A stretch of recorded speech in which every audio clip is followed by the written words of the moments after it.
So you saw those turtles twice already. I saw them 2 times. I saw 2 of them things. I saw it twice.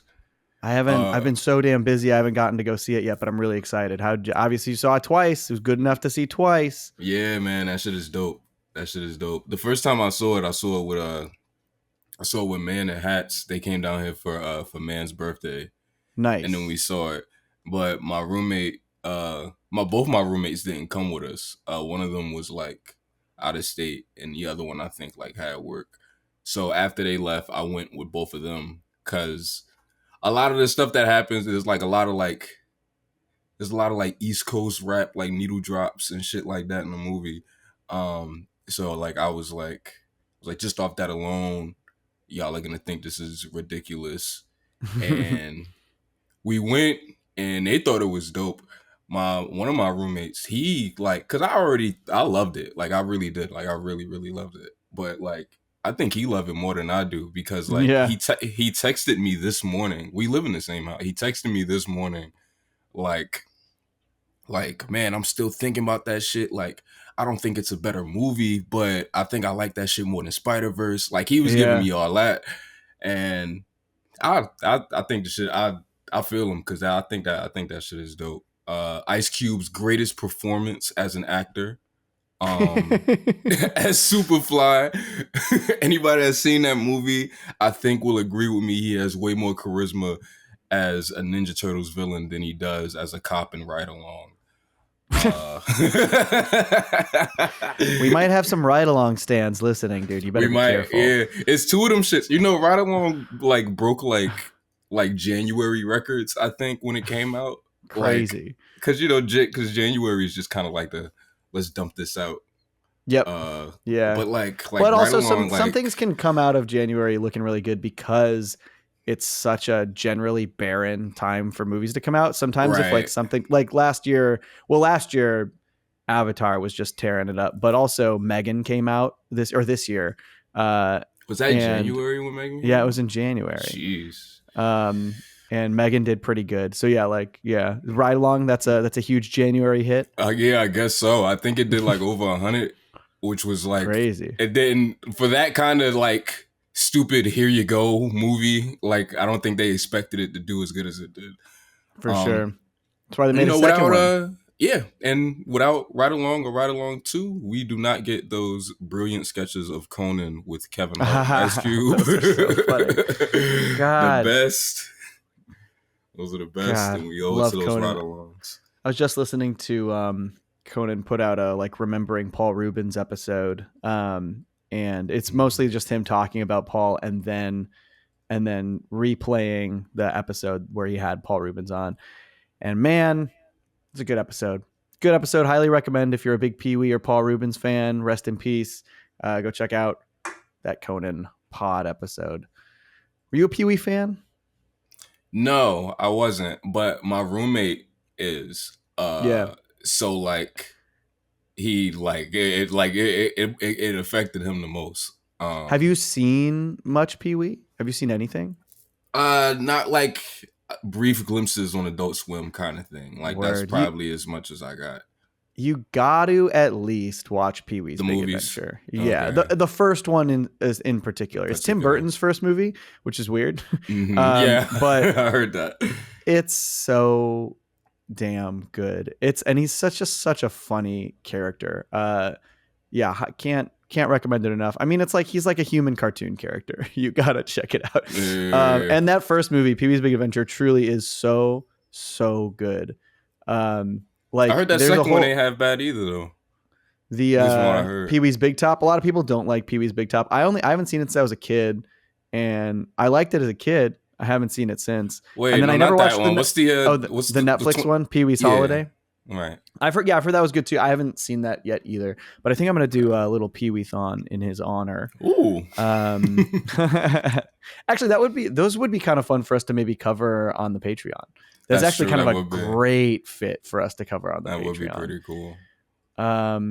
Really funny stuff. There's like a whole bit in Pee Wee's Big Adventure where the whole premise is Pee Wee's prized bike gets stolen. And he's like goes across the country trying to find it, and he gets told at some point, like someone says that it's in the basement of the Alamo, And so like he's trying to get to the Alamo to get to the basement to find it, and like then finds out that that there is no basement in the Alamo. But like to this day, the Alamo says, like the representatives at the Alamo say that we get people here asking about our basement every day, and we don't have a basement. We never have.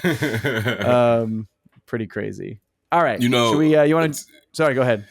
I was well, we probably should, but real quick, just speaking of Patreon, I was just thinking about I saw like a week ago, me and my roommate watched 2 Ralph Bakshi movies in a row, and one of them my roommate really latched onto, and one of them I feel like I'm latching onto now, and it's crazy because like I think I thought it was pretty good when I watched it, but I haven't been able to stop thinking about it.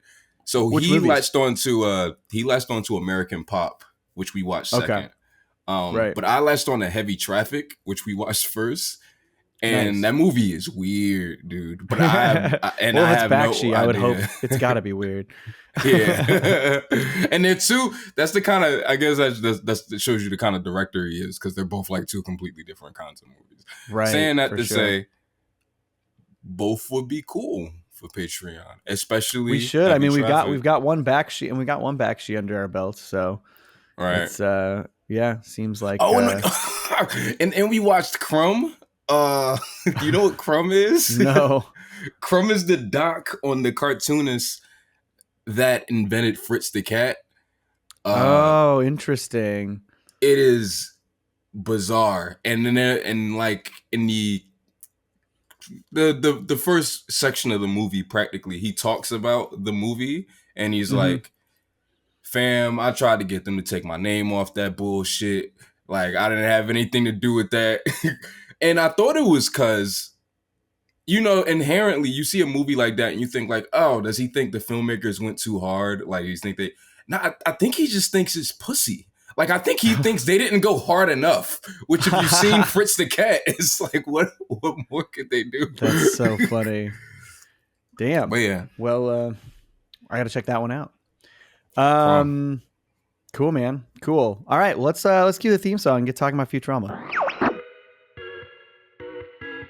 I've been watching them for years, it's always been something that fit with all the animated characters that's doing their own bits. With a fry who's in the future and a family guy that sucks. With a father from a hill, a burger family runs them up. The show inspires is the same guy, except he totally safe. And diverse. Let's watch cartoons that Yeah, that's bananas. as rough. What the f*** is up, everybody? Welcome to Cartoons That Curse After Dark. No, not After Dark. God. You want to do it again? Damn it. No. All right. Keep it in. All Double right. it. No, I fucked up. Welcome to Cartoons That Curse. I did After Dark so many times for so many months, and I've only done this again like 4 or 5 times. Cartoons That Curse. Welcome to Cartoons That Curse. This is the podcast about cartoons that swear, adult animation, your favorite stuff that you might see on Fox, Animation Domination, or Adult Swim, etc. You know the vibes. My name is Johnny. I'm a co-host here. I'm here with my friend Tunerific Tariq. How you doing, Tariq? I'm doing good for a co-host. How are you doing? I am also doing good for a co-host. Oh man. Maybe I wonder if we can talk to Mikey and we can both get bumped up to host. Ooh. The dream. Oh man. We are here once again to continue talking about the current season of Futurama, season 8 if you're counting production seasons, season 11 if you're counting broadcast seasons, which most people probably are because it's the only thing it's listed as on Hulu. So much for us doing everything in production order. Yeah. So yeah, this is our 3rd week in. Last week we covered Children of Lesser Bog. The previous week, The Impossible Stream. This week is How the West Was 101001. Great title. Great title. Great title. This episode was it was kind of slightly dreaded by the fans because of the clips we're all crypto related. Mhm. It's a crypto episode. They're like, that's too topical. That's too topical. And I still see people saying this episode's too topical, which I don't understand. Yeah, because at first, like, even the concerns about the crypto thing, right? I never cared about that. Like, I don't know Sure. why, but it never seemed like too topical to me. And that's, I don't know. It just kind of and even when you see what's going on in the trailers, like, they're obviously not doing 1-to-1. Right. And then, like, yeah, you see the episode, and that it is laughable how little that stuff comes into play in this episode. They basically just use crypto as like the plot device in that it's basically like gold. So they're doing the gold rush story like they did in the 1800s. Everyone rushed west to try and mine for gold to make a fortune, and that's basically the idea they went with for crypto. It's like, oh, everyone's crypto mining, so let's do an old gold rush story where we do the old west. And I think that's exactly how Futurama should like write their stories around topical ideas. It makes way more sense to me to like build out a themed or sci-fi storyline that at the heart of it is this topical thing, but like the story, like it doesn't feel like the jokes or the storyline itself is topical. You know, and so I like that that's the direction they went here. And I don't know, when I see people be like, this was way too topical, I'm like, how? Like, I just can't even like when I think about things that are too topical, I think about like fucking Susan Boyle in the Attack of the Killer app. I think about like the Yo Gabba Gabba parody in Yo Lila Lila, you know, like stuff that's just like, okay, we really need to like on the nose parody this thing. But this is just like, what if Futurama did the Old West? And that's pretty much it. It feels akin, at least structurally and conceptually, to episodes like Roswell That Ends Well, where they're like going into a different space they're not familiar with and adapting to it. It feels kind of like 300 Big Boys, where you've got all these different storylines that are happening separate of each other and then intersect at the end, you know? But this is my least favorite of the season so far. But I didn't hate it. I just like, I liked it fine. I think it's even my least favorite of the 6 I've seen. But I think it's fine. Like, I don't know. There's nothing about this episode that made me upset about it being an episode. You know what I mean? Like, it wasn't like Attack of the Killer app. It wasn't like parts of Inagata Dalila or Proposition Infinity from early Comedy Central era, like where I'm just like, oh, why did they do this? It's more of a just like, all right, this is an okay Futurama. You know? I get you. Yeah. I think I liked it least. I think I like it less than you, but I still kind of feel that way about it. Like, I don't think like, I'm not like, oh, this is like a bad episode. I'm just like, I just thought it was like really boring. And the first time I watched it, when I first watched it the day after it came out, like, it was really like hard for me to focus on it. And I was like, maybe it's just because I'm like watching this in the morning or something like that. I'm like, all right, we got to do the episode in like 2 days. I'm just watch it again. And I watched it again a couple hours ago. And yeah, I was definitely able to pay more attention to it, but I still was like disinterested. I think the difference between like this one and something like the ones you named, like Big Boys or Roswell, is that like all of those, because they do that thing where they all like, okay, we'll follow this character and this character, like all it like the entire time or whatever. And the difference is that I like all of the stories that all of those characters go through in that one. I only really liked about half of them in this episode. Like, there's some that I just did not care much about. Well, I don't know. There's things about most of them I like, but they didn't keep my attention fully. That's my thing, is that there's like a lot of, there's like, I feel like I should have fucking loved the Hermes and Dwight shit. Yeah, I yeah. just I thought kind you of would. thought it was I actually alright. thought you would. Yeah. I do like the Hermes and Dwight stuff because there's some like really good attention to detail that I thought they had in there. There Yeah, absolutely is. like I love like Hermes like trying to protect Dwight from Roberto is after having just watched $6 Million Man is like Mm-hmm. perfect. I'm like, oh yeah, this is exactly what spurred on that whole episode. Mm-hmm. And that was one when he came in and tried to mug him and LaBarbara. So it's nice to see him just immediately try to protect Dwight and call him a psychotic killer. You know, he's Yeah, just like, oh yeah, instantly he's got recognizes firsthand, him. Yep. yeah, firsthand Yeah, I thought that was experience cool. there. And I don't dislike the idea of Dwight. Like we've got nothing from Dwight in so long. You know what I mean? Like even just in the back, like he's barely in $6 Million Man, even right? Right, Like, right. And he's there, but because I had kind of all right. So I knew that Dwight was not played by Phil Lamar. But then I kept hearing Phil Lamar, and I was like, is he played by him later? And I looked it up. Dwight is played by a different man in the Fox run, and then it's Phil Lamar for the rest. yes, And that's I why looked that up too. he sounds like Static Shock here. And then the other Right, ones. right. Well, that's funny. I guess they just maybe didn't use him. Maybe they didn't use him that much after the original run. But he's only in 2 in the original run. It always feels like more than that. But when I clicked on the guys, so he's probably only in like 5 or 6 episodes total. I mean, like, it's so I mean, he's wild. in them, but he doesn't talk much. He's Yeah, in exactly. his big ones in the original. No, he's in 3 at least. He's got a big role in Route of All Evil. That's the one he's introduced in.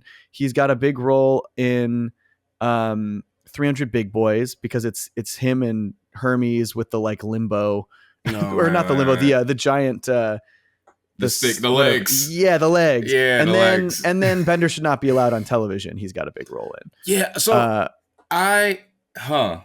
maybe so there's I at don't least know. 3. Maybe when I they had looked already at swapped it. Maybe they had already swapped out the voice actor for one of them.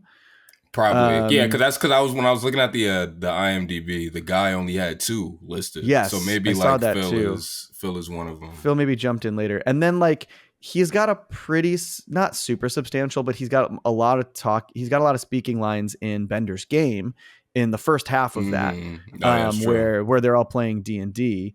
He's in Big Score, right? Because he is because of Hermes. Right? He's in it. I don't know how much he speaks, right? Speaks, yeah.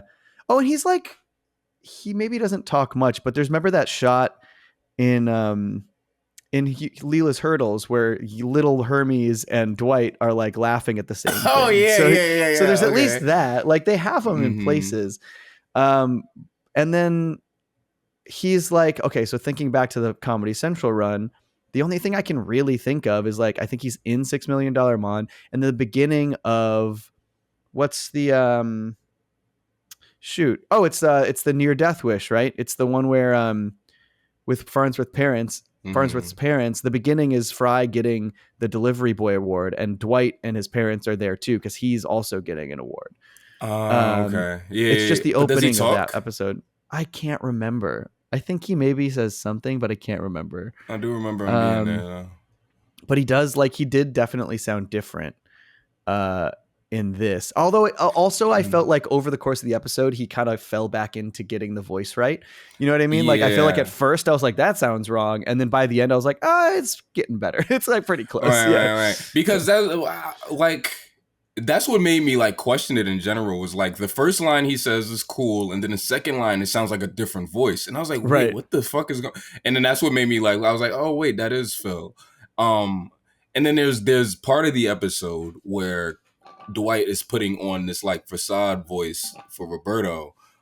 So you got Phil Lamar doing Dwight's voice, like yes, but trying Dwight to sound deepening. Gruff. Yeah, like yeah, I mean? Exactly. And that was like I remember hearing that and being like that sounds off, and then realizing why they were doing that. It's like exactly. Yes, but that's actually like this whole story didn't fully keep my attention, but like I like it on paper, especially. Me too. I like the idea of Dwight just being like, nah, screw you, Dad. I'm tired of this. I don't care about Limbo. I don't care about the Old West. I just want to be like Roberto. He's cool. and that's like got our sting for Hermes, who literally is like had this horrible experience with Roberto before. And then I like Roberto using Dwight. Like I laugh really hard when Dwight just gets run over by the by the carriage. Yeah. I like what does he say? He says so that's like murder, right? Don't colleges check for shit like that? Like I like that. That was funny. That was I did like that. And I also like when Dwight's like telling Hermes that he wants to be like Roberto, he does the ha ha. And is Roberto also Phil Lamar? Whoa, I have no idea. Who the fuck is Roberto?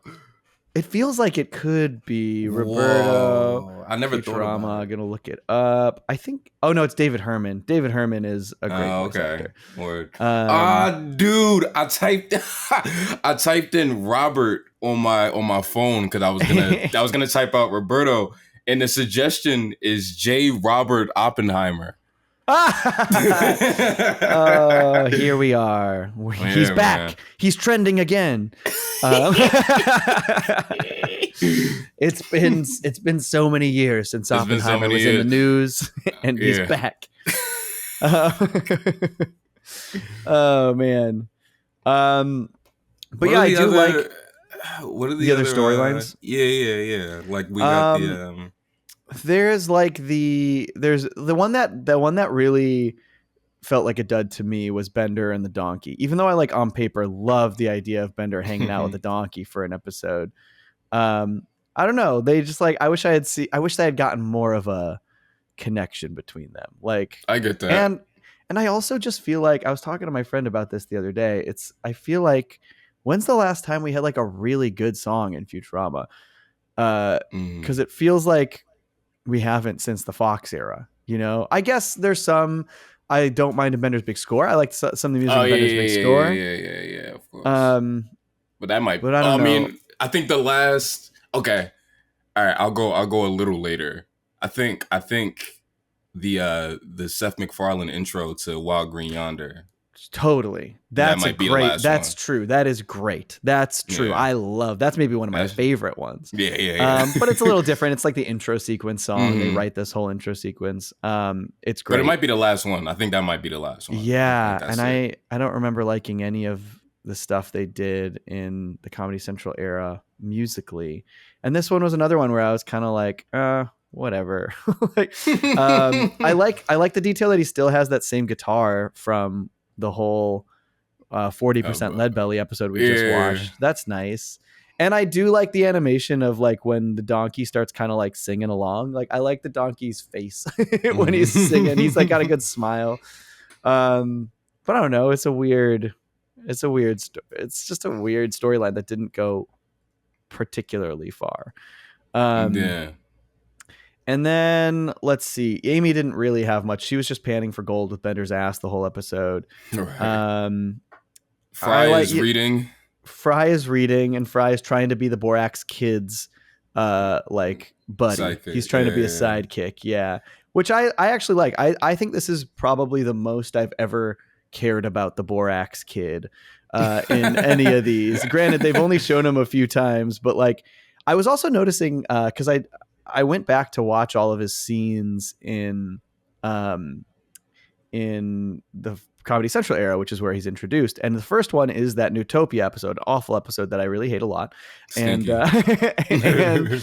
And he kind of just comes in at the end. There's a line in the middle where that rock monster who's turned them all genderless or swapped genders with he's just like, now you've made me lose my bet with the Borax Kid. And he just mentions the Borax Kid there. And then at the end of the episode, the Borax Kid comes down and he's like, oh, I better set things right. And he has like all these magic powers that he changes them all back. And he's also huge. He's way bigger than all of them in that. And then every time they bring him back, he's just been the normal size. He doesn't have any magic powers. He's just a grifting card player after this. And granted, in the first episode, he does like place a bet with this other monster. So gambling is part of his thing, even to begin with. But it's funny how they swap that out. There's also something I noticed and I think this might be like, well, I'm wondering what the intention was originally, because he says it sounds like the Feldspar Queen is taking off in his first appearance, and that's when he leaves. And in my head, when I heard that, I was like, is that a ship, or is it because he's the borax kid? Feldspar is another kind of mineral. Is the Feldspar Queen another character who he's going to hang out with? And then in Assy Come Home, we see him again, and he's on a riverboat casino in space called the Feldspar Queen. And so, but I feel like initially the intention was that's another borax kid-like character. There's the borax kid and the Feldspar Queen, and they made it a riverboat casino in the next one, which is fine. It's fun. It's at least a fun continuity thing. But yeah, what a weird little character who this is like the first time where he's done anything substantial in any way. Right. And I don't know. I like the animation in the book that he's reading when they're showing like the cool little textured pictures. Yeah. Cool style change. Yeah. Yeah. And I like that they lean into him being a grifter. Cause like, not only is he cheating at cards, not only is he lying about saving Leela to like keep up his like macho persona, he's also, we find out that he's completely plagiarized all of his books about it, has his own exploits. So like everything he does is bullshit. Is like his whole thing. So I don't know. I didn't mind that. Yeah, it's fine. It's fine. Yeah. And then let's see, what else do we have? I like Zoidberg stealing the psychiatrist's office. I thought that was pretty funny. It didn't really go anywhere. Right. He helped the donkey, but I like that scene where he goes in and Roberto kills the doctor and Zoidberg just crosses out the doctor's name and writes his own name. I think that's pretty funny. Yeah. But that is well, there's that part, and then there's the part where the Boras kid's sidekick dies, and then Zoidberg just kind of says that he's dead because he's dead, and the Mumbles talks, and he's like, "Don't argue with me, I'm the doctor." Right. Which there's a stop motion movie called Chuck Steele that it has the same kind of thing. Like, you know how like the Boras kid's sidekick keeps dying. That's Chuck Steele's thing. He's like a police officer in the 80s, and like every time he gets a new partner, he gives them a speech about how he doesn't like them and how he works alone, and then they just die. It happens Classic. Like 4 to 5 times in the movie. That's funny. I love that. Man, let's see. What else do we got here? I mean, I also like Roberto's knife gun. I love that fucking knife gun. It's a funny looking design. It's so funny. There's also some jokes I laughed at a lot here.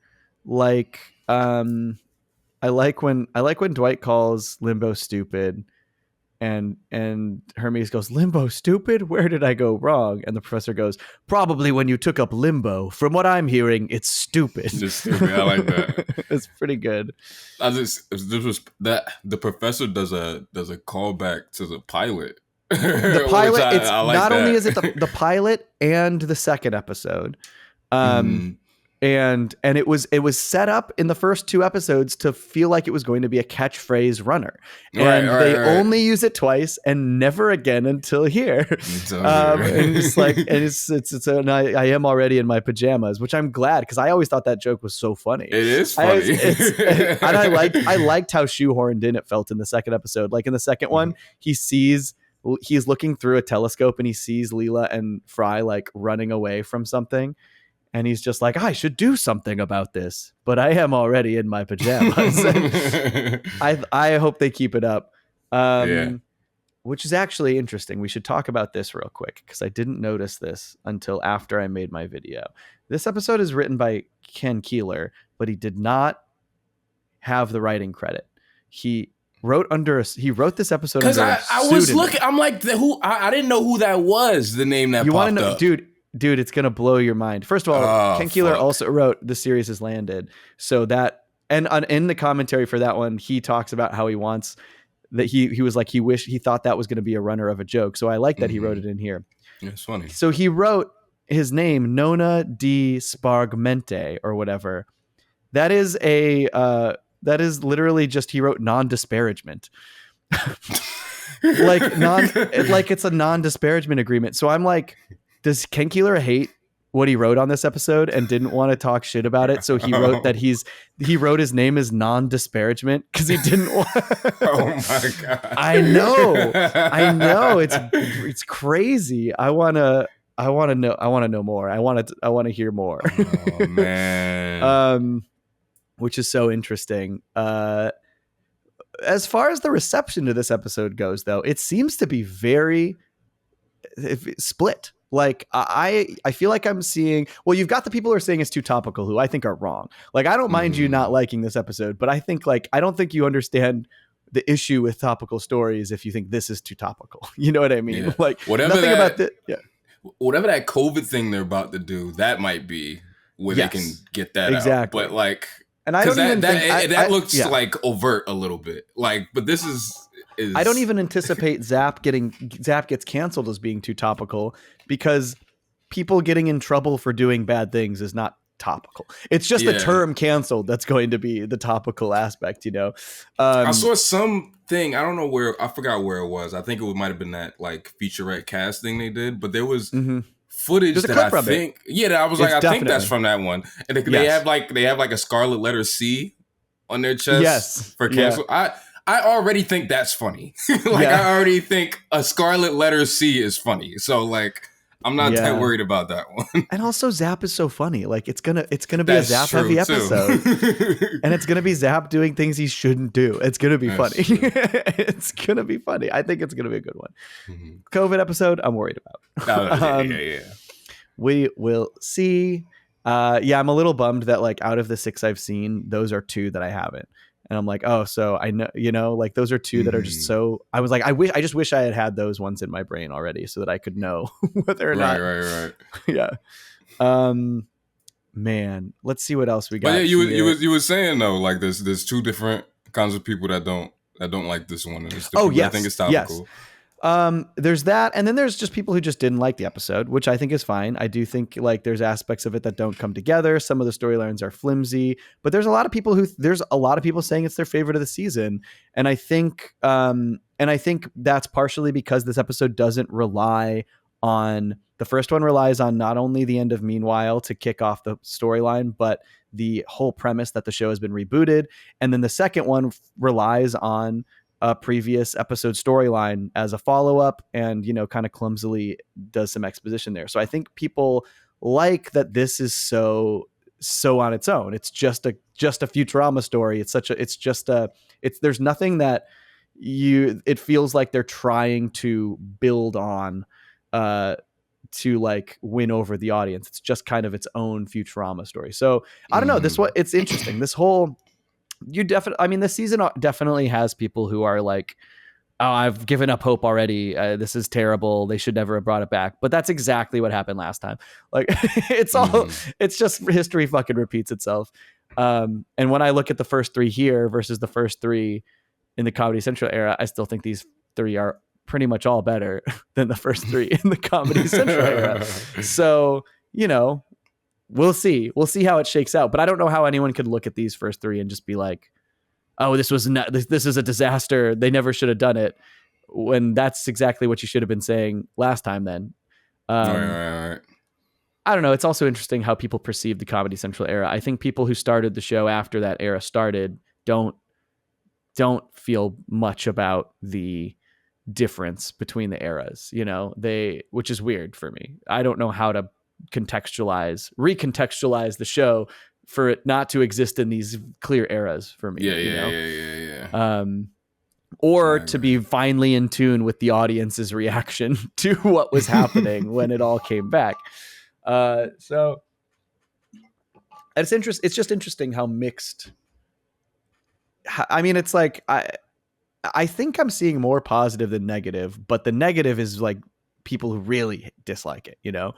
I haven't. Well, you would get more. I mostly go look at the Reddit, but Reddit is also just a more inherently negative place. That's true. Like people just really hate shit, and I haven't seen that many people.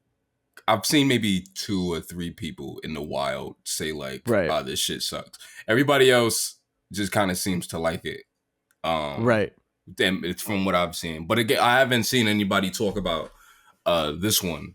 I saw people talk about the other two, but like not this one. Yeah. Since it aired. Yeah, I mean, the other ones have, the first one's the premiere back. So it has inherent, inherent trendability because Futurama's back. The second one was a follow-up to an old story that people wanted to see. So it makes sense that those were more talked about. This is just kind of your weekly Futurama romp, like I feel like this, if you think about, I'm trying to think of the first 7 episodes or so of the Comedy Central era. And it's like, there was a lot of topical stuff. There was Attack of the Killer App, which is very topical. There was Proposition Infinity, which is very topical. And then they did like the Da Vinci episode. Remember that one? Oh yeah. This feels like, akin to that, where it's just like people watch it and it's a Futurama adventure and there's not much to talk about. It's just a Futurama adventure. I get you. Yeah. So yeah, there's some good bits in here. I remember when I was analyzing the trailers for this season and I saw that it was Doge City. I kind of rolled my eyes. I was like, oh God, this stupid crypto stuff. But that's a really clean parody of the name Dodge City, which is an old Wild West town that was very like lawless. And so now I'm like, oh wait, that's actually a good joke. It's a pretty great joke. The other things I love is the design for the piano robot. Love that robot. Think he's great. I just think that's a great classic Futurama design where it's like things aren't too digital. They're kind of analog. I love a good analog Futurama robot. I feel that. Yeah. I think there were some good jokes early on. Like I like when there's all these scientific explanations for why they can't fly the ship in and why they have to like ride it in like it's a covered wagon. And I like Leela saying, "Good thing we brought the oxen. Usually we don't." Yeah, I wrote that down because usually we don't. I like that a lot. It's pretty good. Yeah, I wish. I know, but this is like you said. It's like there's not a ton to talk about with this one. That's probably the reason we're not seeing all that much. There's the shootout at the end, the multi-dimensional shootout is sick. I like that a lot. There's where really they rotate cool the Z-axis. Yeah, that shit is great. And pretty good looking 3D. Like a lot of the times when they do a 3D shot, it's like pretty noticeable. Yeah. That shot looks good. There's a shot of Dwight. Yeah, that's the one that's like, it's like, okay, this is how this usually looks. I do think it's still pretty impressive, but it is like they're just so much less expressive when they're in that form. You know what I mean? It looks like the game a little bit. Like that game. It looks like the game. A little better, but yes. Yeah. With TV budget polish on it, for sure. But Disenchantment is another show that uses 3D models a lot, and I think they blend them better. I would agree from what I've seen. I think, because you know what? Well, actually, Futurama does it too, huh? But I think the texture in the backgrounds in Disenchantment, when they do those 3D like boom, like right around the castle shit, like I think it lends itself to look even better. And Planet Express in itself, when they do those 3D shots, they come down and it looks good. It does look good, but it's almost. I think the difference is that Planet Express is such like a shapely design that is kind of designed to look good, to be good in 3D. Totally. Yeah. Same with the ship when they do 3D shots of the ship. It's the characters that are meant to be in 2D. So when the characters are in 3D, they look a little funky. They do some pretty. I mean, you can still tell in Disenchantment, but I think for whatever reason, I don't know why I think their 3D character models blend better. I haven't seen I haven't seen the character models. I've only seen the backgrounds, and I think the backgrounds look sick.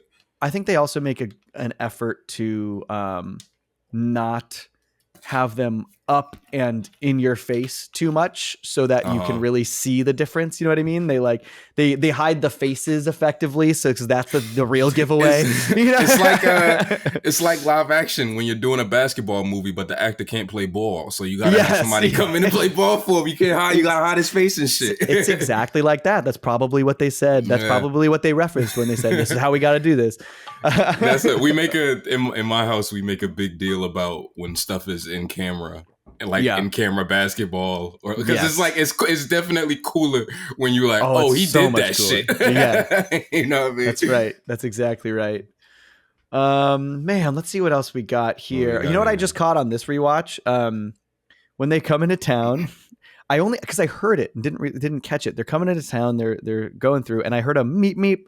Like a Roadrunner meep meep. And I backed up. I was like, what the heck was that? And there's a cage with a realistic looking Roadrunner, not like the cartoon one. And he meep meeps. He meep meeps. I thought that was pretty good. That's funny. Yeah, that was pretty good. What did you think about, okay, I want to talk about this. What did you think about, because there's a lot of people who are really mad at this, and I think they're overreacting, even though I've been one to be critical of how they do this. They're mad at Leela being flirtatious with the Borax kid in this episode.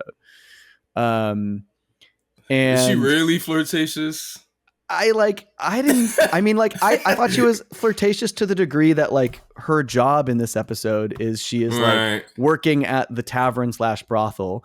And like, that's part of her job is to do that, is to like flirt with people and get tips. You know what I mean? But like, and there is a joke that Fry makes, which I think rubbed people the wrong way. I thought it was really funny, which is where Leela thanks the kid for like saving him or saving her or whatever. And Fry says something like, it's nice to see you two getting along so intimately. Just because like Fry is just oblivious, which I think is a funny joke. But I don't know, like literally the whole episode is like, he saves her. She gets a little flirtatious. She's like thankful and like holds his hand and they walk through town. And then like anytime he anytime he comes on to her, she's just like, nope. Nope. Right. Then, yeah. And I think that's the important shit. Right. And then you get that nice moment at the end where what do they say? I didn't write it down, but he tries to disinfect her hand after she gets shot by Fry. Yes, and then but then she goes. And then Fry asks if he wants to, and she's like, "I'd like that. Can I escort you to the brothel or whatever?" So like, you know, I don't know. I think that moment hits really good.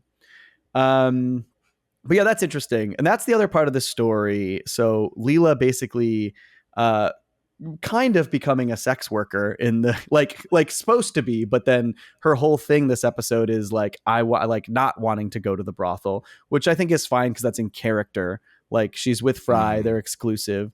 But I do think this is a good time. I actually have a guest I want to bring on who had some stuff to say about the sex worker representation. It's my friend Electra Rayne. She's an adult performer, a huge Futurama fan.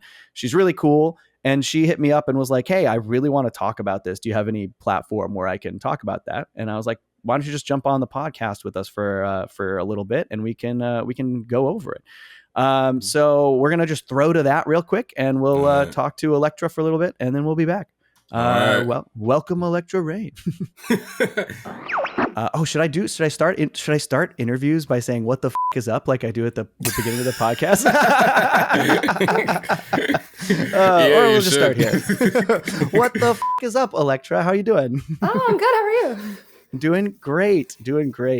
Everyone, this is Electra Rayne. She is a huge Futurama fan, adult performer, and she had a lot to say about this episode in particular. That's why you wanted to talk about this one, right? Yeah. Actually, so fun fact, the technical term is legal courtesan, which means legal prostitute, at a legal brothel here in Nevada. I work at Sherry's Ranch in Pahrump, Nevada. And so I was really excited to see, a brothel in this episode. And then I had some really mixed feelings about how they handled there being a brothel in this episode. Totally. Yes. There were definitely some lines in there that were like a little derogatory. Yes. Yes. Oh, and I guess I should say too, for those who don't know who I am sometimes known as the Futurama porn star. I have, I should have picked a better outfit for this. Oh. Uh-oh. I am so sorry. I have the Planet Express logo tattooed on my. Can we? Is my hair gonna There it get in the way? is. There it is. Tattooed on my right shoulder blade. Classic. And so you do often. It's happened to me like once on the front page of Reddit that I saw where it was like people do the like cropped porn screenshot and they're like, oh, Right. like I was watching a random movie and I found this. If you want some good Futurama laughs, go find that thread because there's like 600 comments and only 2 of them were mean and there's some great Futurama jokes in there. That's so rare. So rare for Reddit. Reddit is Yeah, so right. mean. Yeah, that's a good ratio. Yeah, no, the ratio is good. And then it's happened a few other times, I guess, where like the same type of thing happens in Facebook groups. I'm not on Facebook, but I do sometimes have fans send me screenshots and it'll be like Futurama Fry posting and it's like the same kinds of things. So I actually have had like a lot of OnlyFans conversations about Futurama and with Futurama Nice. fans, a lot of champagne rooms. So it comes up a lot. I love that. Oh man, Futurama fans everywhere. Yes. That's great. So yeah, you reached out to me after this episode specifically because you were not stoked on how they did the brothel portrayal. How are you feeling? You said you rewatched it. How are you feeling? Yeah, I watched it for a second time today, and I actually, number one, liked the episode more on second watch, just like overall as an episode. Cool. So if you have mixed feelings about the episode, maybe watch it a second time. But also, I realized that my negative feelings about the brothel situation in the show can mostly be traced to one specific line. And I think that line then kind of colors the rest of it. Because like at first mention of the brothel, I was actually really excited. I was like, oh, cool. Like I've been getting into brothel history lately. And I know like, you know, there's a lot of academics in the writer's room and like, how are they going to handle this? Are we going to get fun brothel jokes? And we did in the sense that I loved, I have a degree in linguistics. And there were a couple of really good like linguistic wordplay jokes in here, especially Fry's sequence of not comprehending what a brothel is. Yes. I thought was absolutely hilarious. Also, I have heard the, why do they call it a brothel? There's not even any broth joke twice at the brothel. And my response to that is always, well, we do have soup of the day, which is true. There's a restaurant like inside the brothel. Fun fact also, not a lot of brothels have like a bar or restaurant anymore. So that type of vibe that you see in the show of like, oh, we're in the bar, but you could ask the barmaid to go in the back room with you. Right. Like doesn't really exist. We're one of the only brothels, maybe the only brothel in North America that still actually have like a functional bar and restaurant. So you could come So just eat or people drink. just go there and eat. Yeah, or like I do a lot of tours, And actually, this is kind of funny. I have a horse. I live in Las Vegas. The brothel is about an hour and a half away. You can't. Common misconception is that there is legalized prostitution in Las Vegas, and that's not true. You can't in the entire county that Las Vegas is in. So yeah, it's legal in the next county over, like an hour and a half away. And give me 1 second. There was a reason I was telling this specific story, and I have got distracted from it. Oh shoot. Okay. No, I got it. So I live in Las Vegas. I have a horse. Hay for a horse is like $10 cheaper per bale over in the county where the brothels are versus here in Vegas. So when I go to work and you stay there for like 1 to 3 weeks at a time, you live there, which is actually super fun. You just like, there's champagne and titties everywhere. It's great. There's a pool and a hot tub. It's bizarre because in some ways, like it feels like I'm on vacation. 24-hour topless hot tub, like so great. But you're working. And in other ways, it is like the most amount of work you ever do because like you're kind of on call 24/7. Like my last tour, I got woken up in the middle of the night 5 different times. 2 of those nights it happened twice. But then 2 of those 5 times, yes.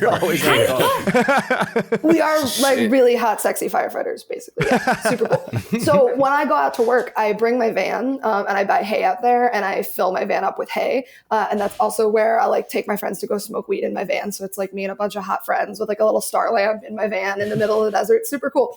But I buy my hay with my tour tips is why I was telling the story. Nice. So we end up giving a lot of tours. People will come. Often you'll get like family groups, like adult family groups. Interesting.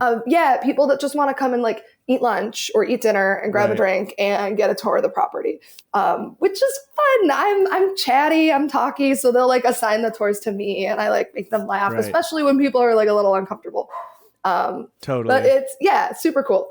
I don't remember how I was tying all in and immediately. Well, you were talking about how because this is sort of a historical look at a brothel, since it's like an old west style, and how that's how she's the barmaid and she's working the brothel. Yes. So that is not how it actually works. Like, we do have bartenders and servers, but they are very specifically bartenders and servers. You cannot say, and hostesses too. You can't say like, oh, I like the hostess. Will she go in the back with me? Like, even if she was up Right. for it, that is not how it works. She is an employee of the business. We are independent contractors. It is very separate. So my biggest issue, if we really want to get into it with the episode, is there's a line fairly early on. The madam asks Leela if she'd like a job as a barmaid or as a prostitute. And Amy interjects that Leela does not have the skills to be a barmaid, thereby implying that, well, yeah, but she does have the skills to be a prostitute. There are a few issues with this. The number one, most obvious one is that prostitutes need to have all the skills of a barmaid and more.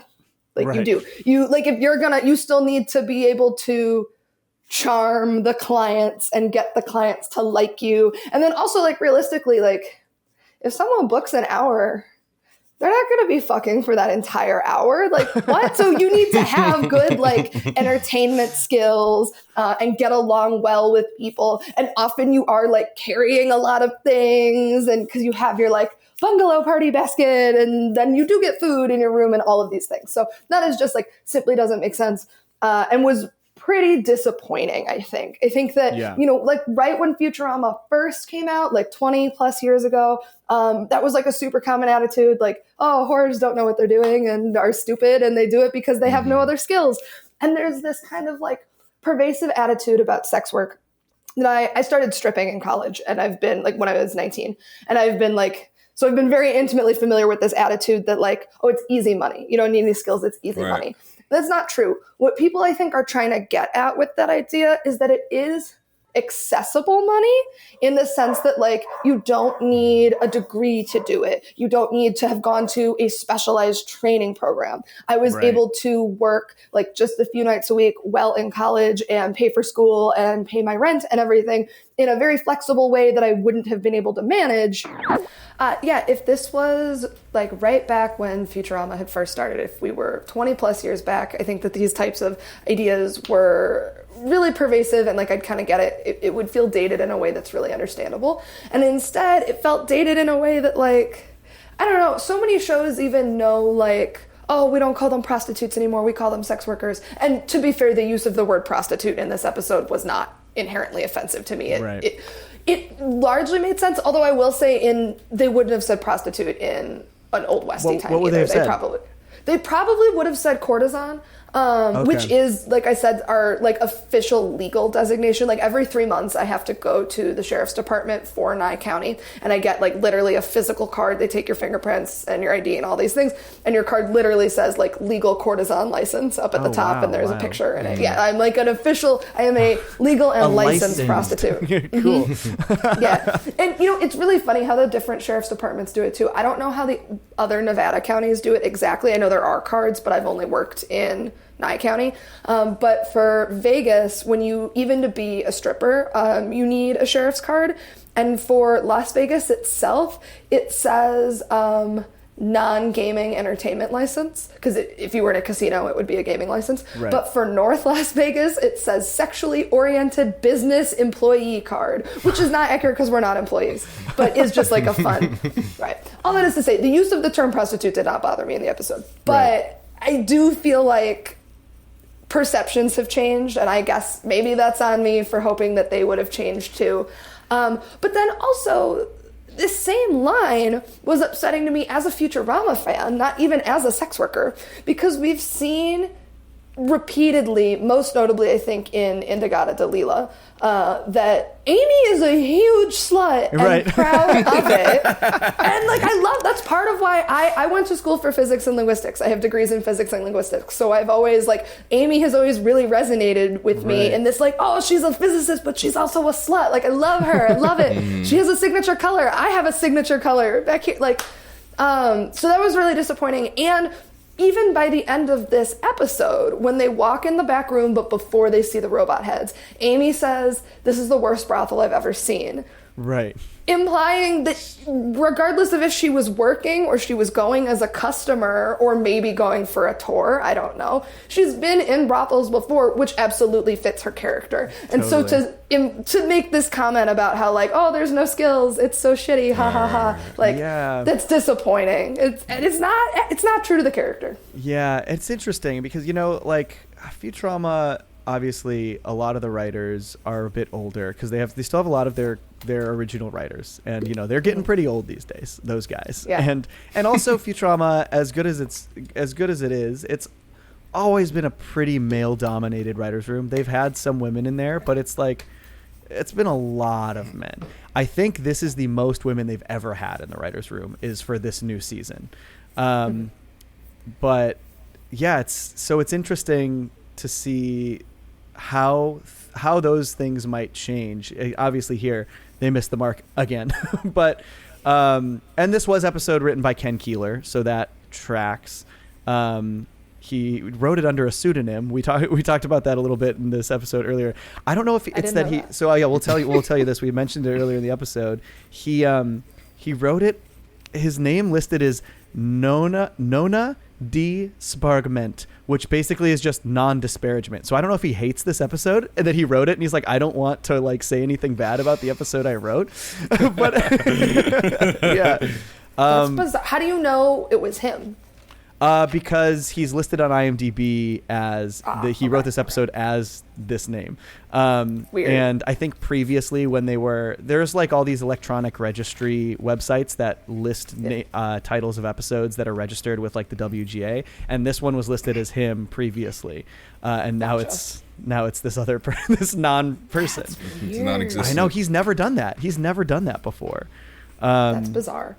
It is bizarre. So I don't know if he's just not happy with how this turned out, or if like parts of it changed in the writer's room in ways he didn't want it to, and he just didn't want to put his name on it, or but it's but you know, overall this was written by Ken Keeler, who's a great writer, but he's another one of their old guys, you know, for in the writer's room.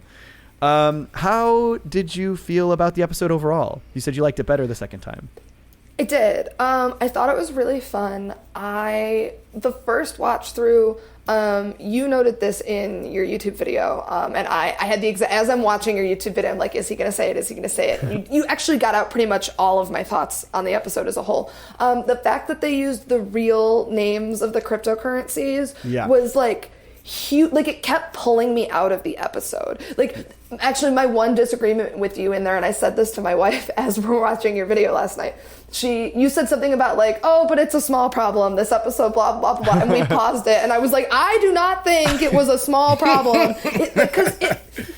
right? Like, it is a small thing. It is a simple change of verbiage. Literally, all they had to do was make up a fake name. They didn't even need to add extra backstory or anything, but it did just keep like pulling me out of it consistently every time they said Bitcoin or Ethereum. And on the second watch, I think because I was ready for that, it wasn't nearly as distracting. Totally. And that allowed me to appreciate the episode more. But I did think that this was a really fun story.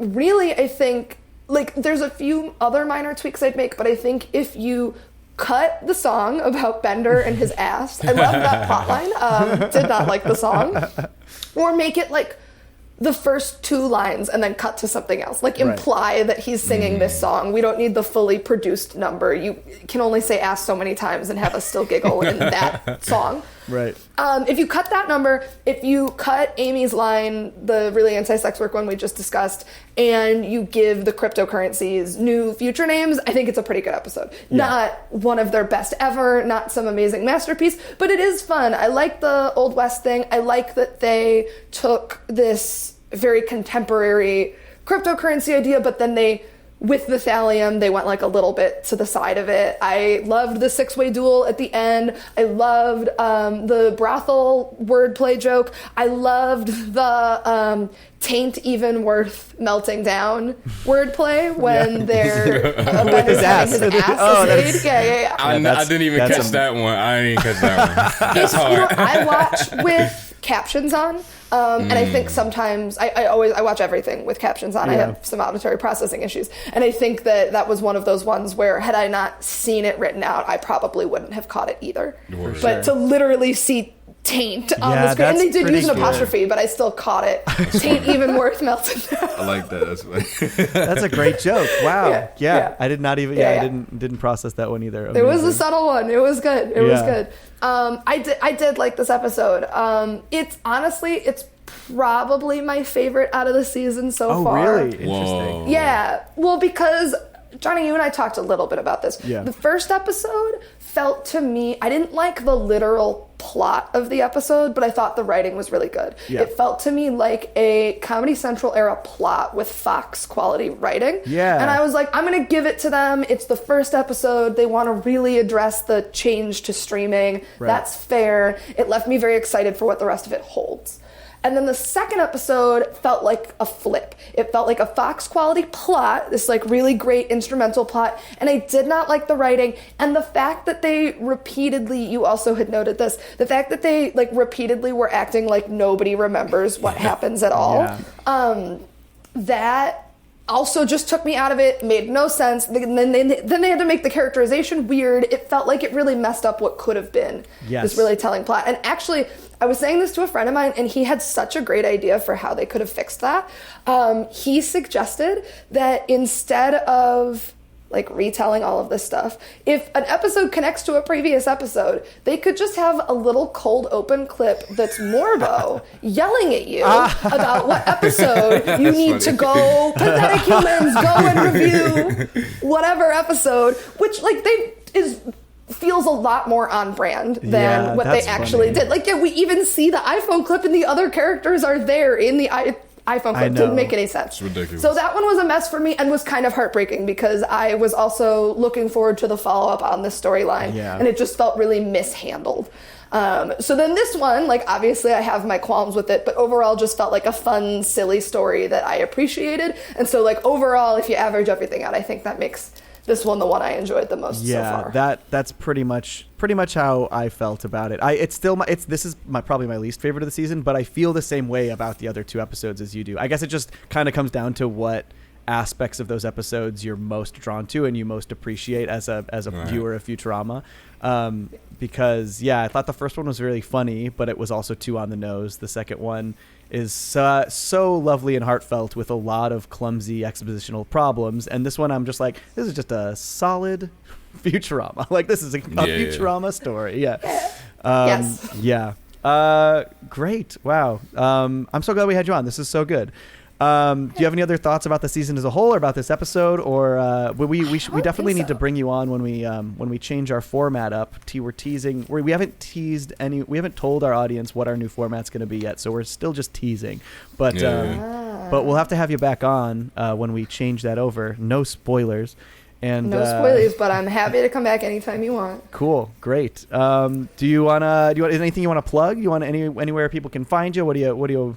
How do you want to? Yeah, sure. I'd love to. Okay, yeah, sure. So again, hi, I'm Electra Rayne. Rayne is spelled R-A-Y-N-E. I'm sorry, I know it's weird. It's Electra with a C. My website is either electrarayne.net or, because it's easy to remember and easy to spell, chicagoslut.com. They'll both take you to the same place. I'm from Chicago. I still have the Chicago flag and skyline on me, so I'm like known for that. I'm known as the Chicago porn star and the Futurama porn star, which are like not bad things. I'll absolutely take it. Two things I love. But yeah, I'm right. Yeah. Me too. But yeah, I am an adult performer and director from Chicago, based in Las Vegas. You can meet me at Sherry's Ranch if you want. That info's on my website and their website. And then I am also the creator and the director for queercrush.com, which is the only lesbian porn site that's made entirely by actual queer women and sapphic non-binary folks. So it's just like me and my business partner inviting sexy ladies over to come do whatever they want in this room, my guest room. And it's a really fun time. So we're in our first year. We're coming up on our first anniversary. And if that's your kind of thing, we'd love it if you check us out. Cool. Awesome. Thanks again for Alright. thanks for coming on and talking about the show. Yeah. And we'll see you next time. Thank you for having me. Yeah. See you next time. All right, and we're back. Thanks to Electra. We'll probably have you back on the pod in the future, in our much teased new format. No, we've got no more information for you yet. But thanks for coming on. That was great. So yeah, let's wrap up this episode. How do you feel about this episode as a whole? This whole, I just think it's like, I think it's fine. It's just like one of those like on the boring side Futurama episodes to me. I feel like you. it's I don't think there's anything inherently wrong with it, like story wise or anything like that. You know what I mean? I think there's ways it could have been stronger, but I don't think there's like there's nothing about it that that I feel like. I don't know, it's like a misrepresentation of the characters or anything like that. Stuff that would normally make me go like, oh yeah, I can't watch this one. I'm just kind of not interested in the direction that a lot of the stuff goes. I agree. You know what I did like at the end is like, I liked how, even though it felt like a little quick how they got there, I liked the idea that she was kidnapping robots and using their heads for Bitcoin mining. Like that's a cool way to combine your slightly topical subject with real Futurama stuff. And I also just love the joke. I love the joke from Hermes where he just goes, that's actually a pretty reasonable use case for robot heads. That was pretty funny. I like the 6-way duel. I think that's great. I think it's very funny how they all coincide. They all happen at once, and like doing it on all the different axes is really sick. I like the final moment with Dwight where he just goes, I love you, Pops. And Limbo isn't entirely stupid. That's like a good little middle ground for Dwight. He's like, I'm not going to tell you it's cool. And I like and then him Hermes says, doesn't Hermes say, and neither are you? And neither are you, which is funny. That's really good. And I do like Dwight saving Hermes with Limbo. I think that's funny. Yeah, I think that was great.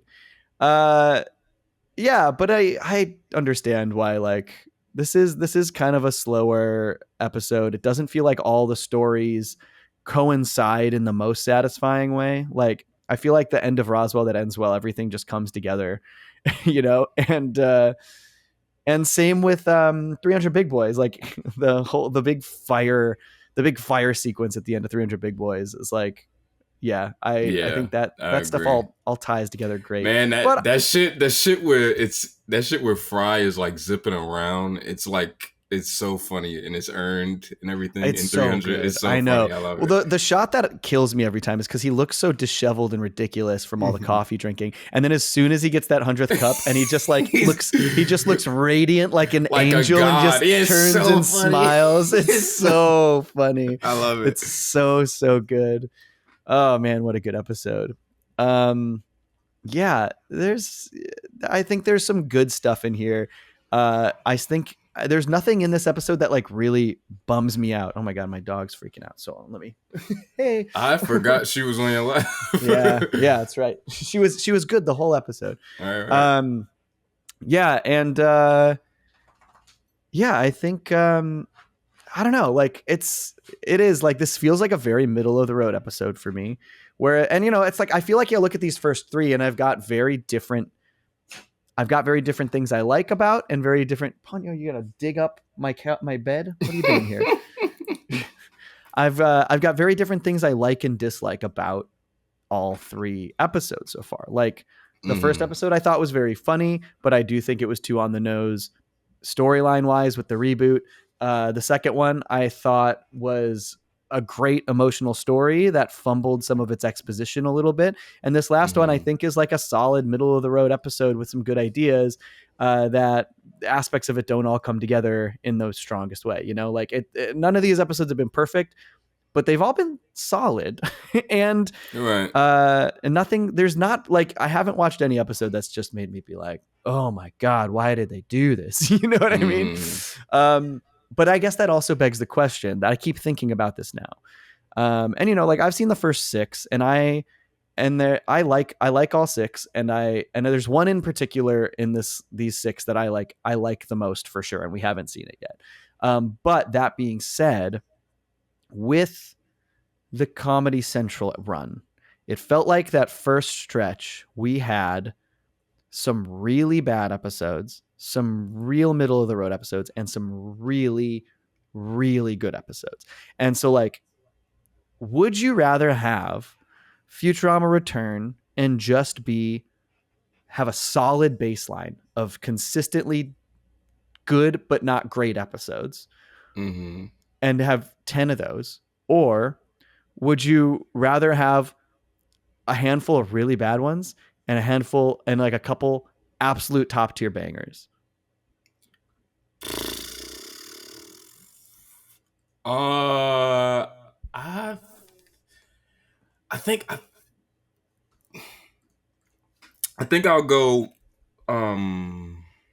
It's hard to say, yeah, right? it is. Like, It's hard because, like, because I'm thinking about the totality of the show, right? And how, like, just because, okay, if the episodes are just like good and they're fine, I think that also opens people up to being like, well, they could have just not did this because they didn't do anything extravagant.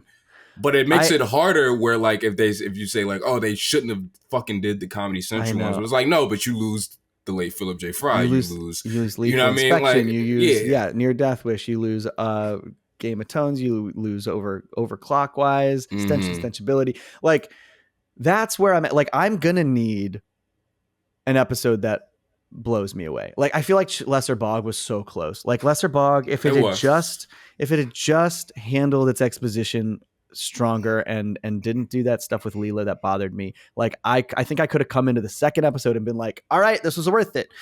You know what I mean? This is all worth it. And so far, I mean, I do think this sixth episode, I'm so excited for you to see the end of that episode. There's just a thing they do at the end that I like. It's great. It's great. I don't know what else to say about it, but it's going to be, I'm excited to talk to you about it.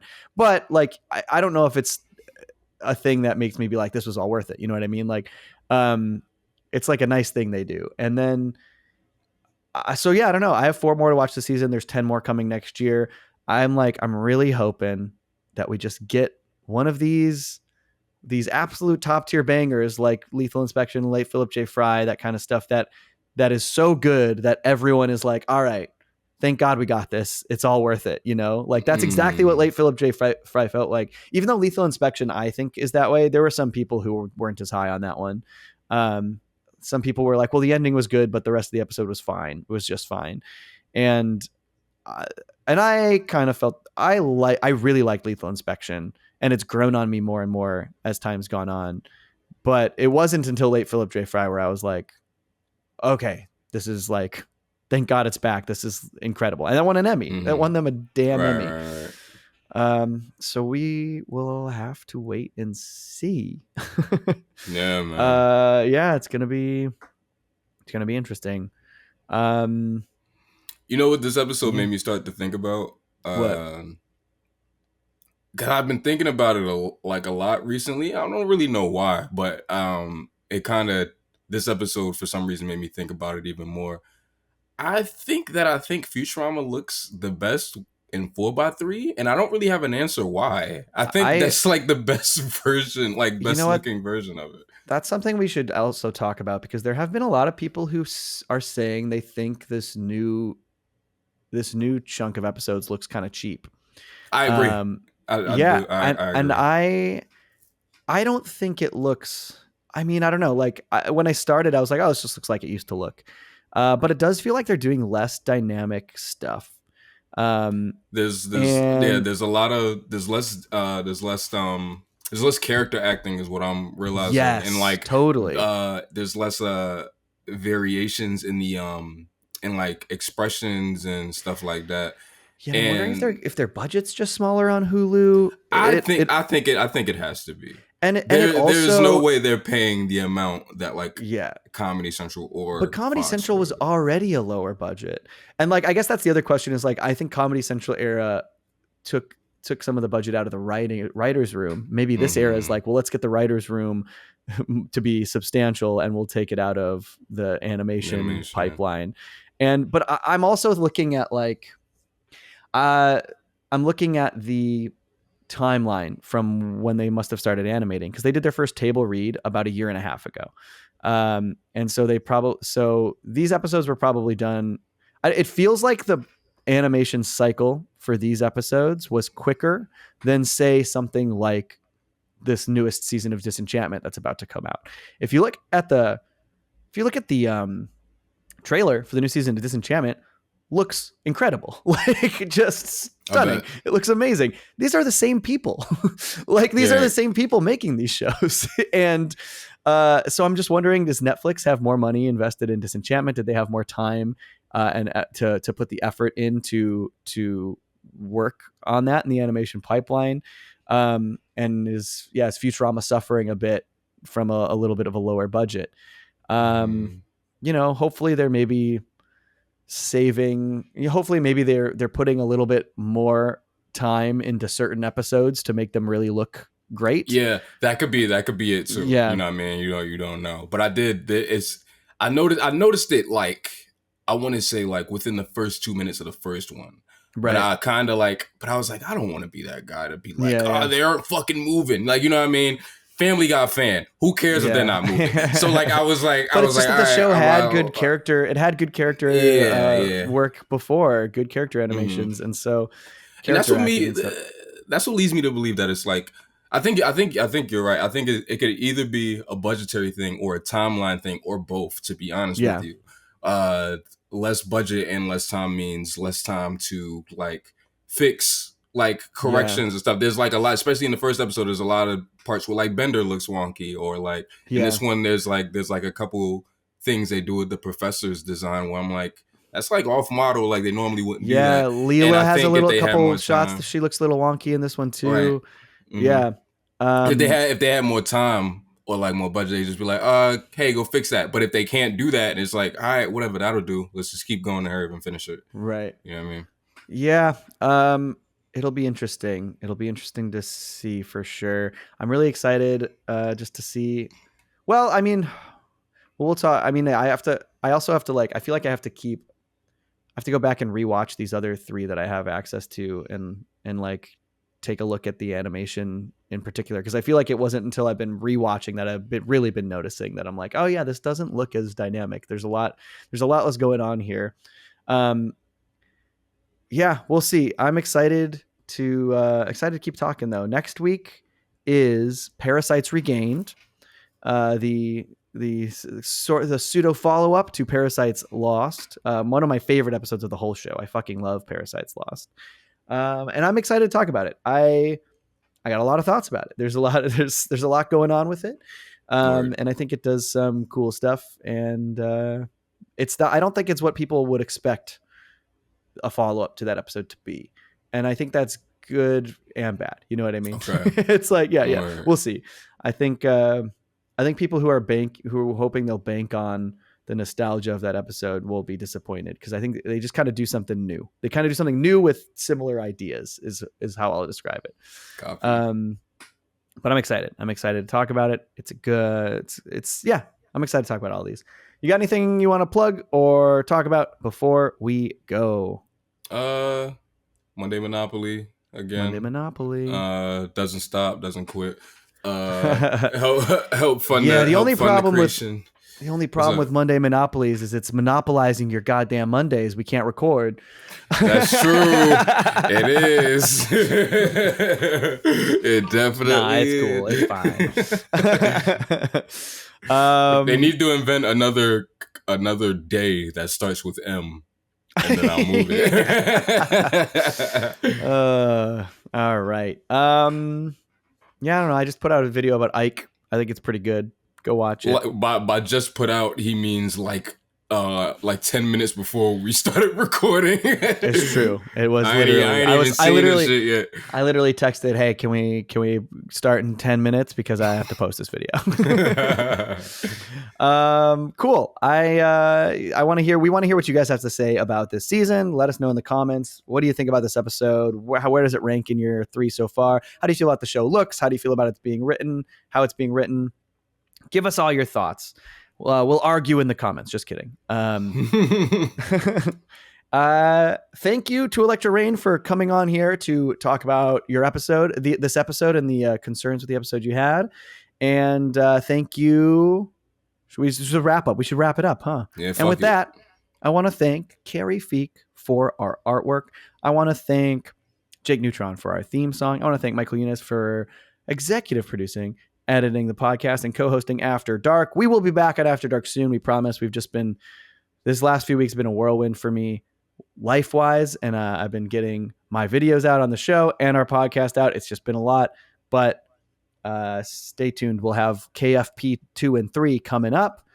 I also want to thank, speaking of the cursed ones, for allowing us to do those Patreon episodes. Yes. Couldn't do it without you. Thanks to the rest of the audience as well. You're great, but you are one tier below the cursed ones, so just remember that. But you could be a cursed one too. I'm just saying. Just saying. Check out our Patreon. And I want to thank you, Terrific Tariq, for me. Yeah. For being my other host. We're gonna both be hosts now. We're not gonna be co-hosts. And thanks to all of you. I love you so much and everything, but also thank you very much. So long.